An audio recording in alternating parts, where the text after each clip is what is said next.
El plan de tecnología es básico. ¿Para qué sí queremos la tecnología y para qué no queremos la tecnología? Que lo sepan los hijos, que lo defina papá y mamá y lo construyen también con los hijos, independientemente de la edad. Hay que ser claros, los papás le entregan un teléfono y no le han dicho a su hijo, no es para ver pornografía. No quiero que veas pornografía porque te hace daño a ti y a mí, a los dos.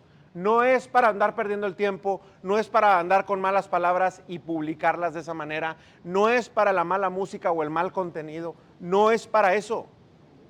¿Para qué sí es? Para la tarea, para que te comuniques con amigos, ¿para qué? Defínanlo ustedes, pero que lo tengan claro, ese es un plan de la familia, es de la familia, cómo lo habrán de ustedes de incorporar, porque luego nos metemos en estas nuevas broncas de los chavos de ahorita.